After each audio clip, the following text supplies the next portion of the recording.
You're welcome to Elections 101 in 5. On this program, we provide you useful tips on Nigeria's voting process and the provisions of the electoral law. We focus on the how and not who to vote. This program is brought to you by YIGA Africa and supported by the UNDP. My name is Samson Itodo. Let's get started. How can you prevent overvoting in your polling unit is our topic of the day. First, let's watch some of the responses we got from the streets. Because of overvoting means a population support the one where they like to support to win election. To rig the election, that is overvoting. That is one thing I understand about the overvoting. I didn't know what overvoting. That's why I asked. Interesting voices from the street. So, according to the 2022 Electoral Act, overvoting occurs where the total number of votes cast at a polling unit exceeds the total number of accredited voters. The consequence of overvoting is a cancellation of votes. In other words, an election will be cancelled in any polling unit where overvoting occurs. In fact, the law also says that an election can be declared inconclusive where the total number of people who collected their PVCs in polling units where overvoting occurred exceed the margin of lead between two leading candidates in an election. Now, when elections are cancelled due to overvoting, it reduces the chances of your candidates to clinch victory, and it also impacts on the credibility of election.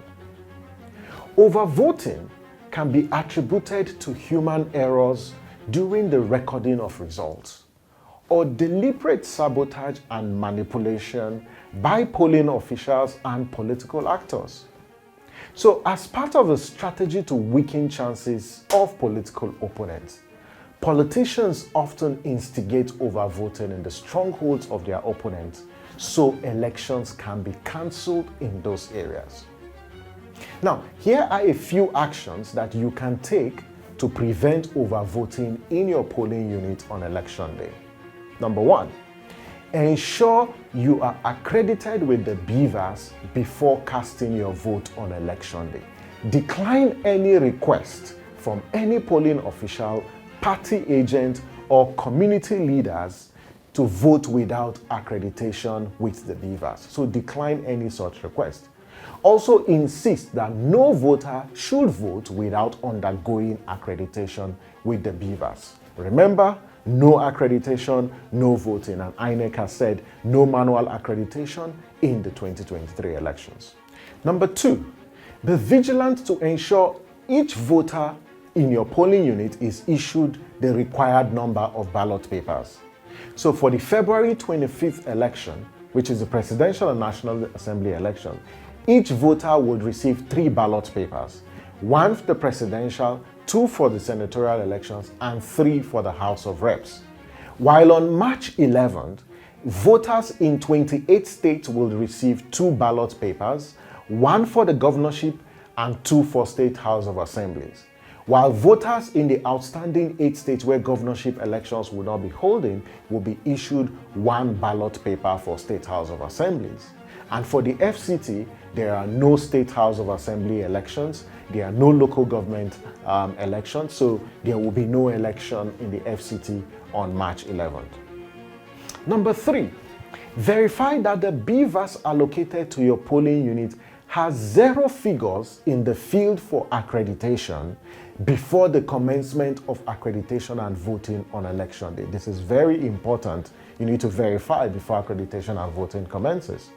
Number 4, at the end of voting and counting of ballot papers, ensure the polling official takes the actual number of accredited voters on the BVAS and record the same figure on the result sheet, and that's the form EC8A. Number 5, ensure the polling official transfers the accreditation figures as recorded on the BVAS and the result sheets for the polling unit. Ensure those 2 important figures and information are transferred simultaneously to the INEC election results viewing portal. And that's Elections 101 in 5. You can watch this episode and previous episode on our YouTube channel, Yage Africa TV. You can also reach us via the platforms displayed on your screen. Please do not forget to locate and confirm your polling unit before Elections Day on INEC's website as displayed on your screen. Thank you for watching. I am Samson Itodo. Remember, your vote can make a difference. Vote wisely. Bye for now.